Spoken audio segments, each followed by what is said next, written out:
Picture this, a dark castle perched on a cliff in medieval Romania, where one of history's most fascinating and terrifying rulers once lived. Today I'm going to tell you about Vlad the Dracula, better known as Vlad the Impaler, the man who would later inspire Bram Stoker's legendary vampire. Born in 1431 in Transylvania, young Vlad's life was anything but ordinary. As a child, he and his brother were sent as political hostages to the Ottoman Empire. Can you imagine being torn from your home, forced to live among those who were your father's enemies? This early trauma would shape the ruler he'd become. When Vlad finally returned to Wallachia, he found his father murdered and his homeland in chaos. But here's where the story takes an interesting turn. Instead of cowering, Vlad decided to seize power with an iron fist. And when I say iron fist, I mean it in the most literal sense. You've probably heard about his infamous method of punishment, impalement.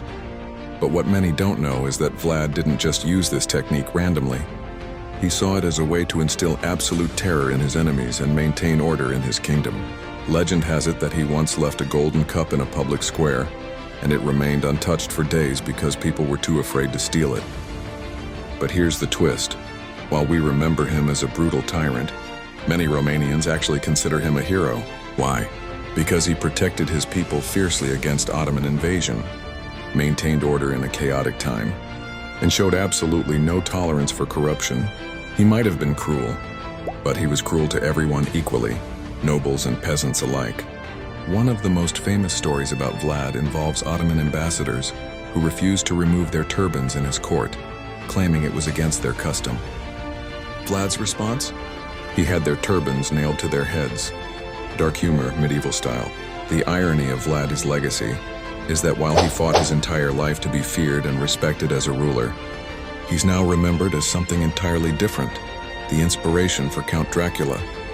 Bram Stoker borrowed his family name, Dracula, meaning son of the dragon, and aspects of his history to create the most famous vampire story of all time.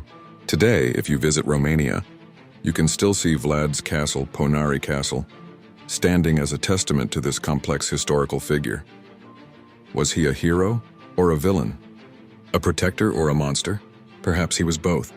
A reminder that history isn't always black and white, but rather painted in shades of crimson. In the end, Vlad the Impaler's story teaches us that legends often grow from a seed of truth, and sometimes the most terrifying monsters in our stories were once very real indeed.